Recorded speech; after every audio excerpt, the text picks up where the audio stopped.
نہیں، ہم چاہیں الٹا سیدھا نماز پڑھتے رہیں، اس کے رسول کے خلاف ورزی کر کے نماز پڑھتے رہیں، پھر ہمیں خوش فہمی میں دیکھ ہماری نماز بڑی مقبول ہے، بہت قبول ہے، تو نمازی ہیں، یاد رکھنا مرنے کے بعد آنکھیں کھل جائیں گی کہ ہم تو سب ضائع کر کے آئے ہیں، ہمارا نام ایمان خالی، ایک نماز بھی نہیں لکھا ہمارے نام ایمان میں، پھر افسوس ہوگا، اور پھر افسوس کرنے کے بعد کچھ فائدہ نہیں ملے گا۔ اس لیے میرے آقا نے فرمایا ہے نماز پڑھنے سے پہلے نماز سیکھو۔ یہ جو میں بات آپ کو عرض کر رہا ہوں، ہم نے دیکھا ہے کہ زیادہ تر مسلمان دیکھا نماز پڑھتے ہیں، بچپن سے دیکھتے اپنے بڑوں کو، وہ ایسے پڑھنا شروع کر دیتے، سیکھتے نہیں باقاعدہ۔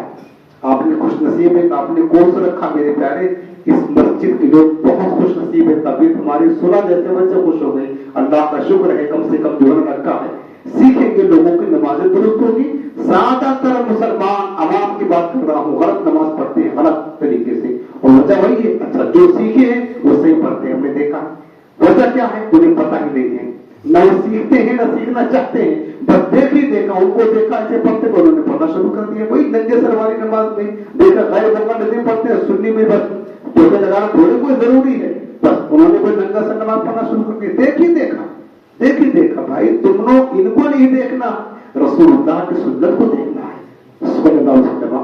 تو اس لیے میں نشاندہی آپ کو کر رہا ہوں کہ آپ اپنی نمازوں کو درست کر لیں، تاکہ ہم نماز پڑھ رہے محنت کریں، ہماری نماز کام آئے آخرت میں پیارے، ہماری نماز آخرت کے لیے نجات کا ذریعہ بنے، اللہ اس کے رسول کی خوشنودی کا سبب بنے، اور آخرت میں ایسا نہ ہو مرنے کے بعد نامہ اعمال میں پتا چلا کہ زیرو ہے، زیرو پڑھا ہے 50 برس نماز اور جگہ زیرو لکھا ہوا ہے، تو پھر کوئی فائدہ نہیں ملے گا۔ تو نماز شروع کرنے سے پہلے کی جو احتیاطیں میں عرض کر دے رہا ہوں، سب سے پہلے اپنے آپ کو ریڈی کر لے، ذہن کو حاضر کر لے، کپڑا کہیں مڑا ہے تو کپڑا مڑا ہے تو اس کو بھی آپ صحیح کر لے۔ یہ جو پینٹ کو موڑنے والی جو ہے نا، موڑنے والی بیماری آج چلی ہے نا، یاد رکھنا کہ ٹخنوں سے نیچے یہ بہت مشہور ہے کہ ٹخنوں سے نیچے جو مطلب وہ کپڑا نیچے جا رہا ہے، یہ بھی مسئلہ بتا دوں، آپ کی ذہن میں ہو سکتا ہے تشویش ہو۔ آج کل لوگ کہاں یہ بطور فیشن کے پہنتے ہیں، حالانکہ سنت نہیں ہے، سنت یہ ہے ٹخنوں سے اوپر کپڑا ہونا چاہیے، یہ سنت ہے۔ ہمارے آقا علیہ السلام نے حدیث پاک میں فرمایا ہے کہ جو کپڑا ٹخنوں سے نیچے ہوگا وہ جہنم میں ہے۔ یہ حضور نے اس وقت فرمایا تھا کہ عرب میں یہ مطلب رائج تھا کہ عرب کے لوگ تکبر کی وجہ سے، تکبر، غرور، گھمنڈ کی وجہ سے وہ اپنے جو تہبند باندھتے تھے نا، اتنا نیچے کرتے تھے کہ زمین سے گھسیٹتے ہوئے چلتا تھا، تکبر کے طور پر، ٹھیک ہے نا۔ تو یہ تو حضور نے تکبر کی مذمت کرتے ہوئے یہ فرمایا کہ ٹخنے کے نیچے کپڑا نہ پہنا جائے۔ لیکن آج کے دور میں یہ چیزیں جو لوگوں کی پینٹیں ہوتی ہیں نا، یا جو بھی پیجامہ وغیرہ جو ٹخنوں سے نیچے ہوتی ہے، تکبر کی طور پر نہیں ہے، تکبر کی علامت اب نہیں ہے، اس دور میں تھا، اب یہ فیشن ہے، فیشن ہے اب۔ لیکن کپڑا موڑ کر نماز پڑھنے کی تو واضح حدیثوں میں لکھا ہوا ہے کہ کپڑا موڑ کر نماز پڑھنا نہیں ہے۔ تو اب جو ہے نا اس کا حکم یہ ہوگا کہ اگر ہو سکے تو سنت کے مطابق پڑھیں، اور اگر آپ کا پیچا بڑا ہے، ٹخنے سے نیچے ہے، آپ اس کو چھوڑ دیں۔ زیادہ سے زیادہ نماز مکروہ تنزیہ ہوگی، مکروہ تنزیہ کا مطلب یہ ہوتا ہے کہ ناپسند ضرور ہے لیکن نماز خراب نہیں ہوگی۔ لیکن اگر آپ نے ٹخنوں سے اوپر کرنے کے لیے آپ نے پیچا موڑ لیا، کپڑا موڑ لیا، تو حدیث رسول کے خلاف لازم آئے گا، اس کا حکم سخت ہے۔ اس صورت میں نماز مکروہ تحریم میں ہوگی۔ یہ دونوں کو میں فرق آپ کو بتا رہا ہوں۔ اگر تکبر کے طور پر نہیں ہے، ٹخنوں سے نیچے ہے، تو نماز مکروہ تنزیہی ہے۔ مکروہ تنزیہی کا مطلب یہ ہوتا ہے کہ ناپسند ہے لیکن نماز ہو جائے گی۔ اور اگر آپ نے کپڑا موڑ لیا ٹخنوں سے اوپر کرنے کے لیے، تو حدیث کے خلاف نماز مکروہ تحریمی ہے۔ مکروہ تحریمی کا مطلب ہوتا ہے کہ قریب برابر حرام کے اس نماز کا دوبارہ پڑھنا واجب ہے۔ آپ کسی کو دیکھی دیکھا نہ کرے، بس میں آپ کو جو بتا رہا ہوں دیکھی دیکھا نہ کرے۔ میں آپ کو جو بات بتاؤں گا اپنے گھر کی نہیں، امانت ہے حضور کی حدیث، حضور کا دین، علم و شریعت۔ آپ کو غلط بات بتا کر اپنی آخرت برباد نہیں کرنا چاہتے ہیں، آپ کو جو بات بتائیں گے بالکل وہی بتائیں گے جو شریعت و سنت سے ثابت ہے، ٹھیک ہے؟ کیونکہ غلط بتانے میں ہم کو کوئی فائدہ نہیں ہے، آپ کو نقصان ہے، ہماری آخرت برباد ہو جائے گی۔ غلط بتانا تو اللہ اس کے رسول کی لعنت تو جہنم کے خطرہ بن جائے گی۔ اس لیے میں آپ کو جو رائے دے رہا ہوں، دیکھی دیکھا مت کرے، پیسے اگر بڑے ہیں تو چھوڑ دیں،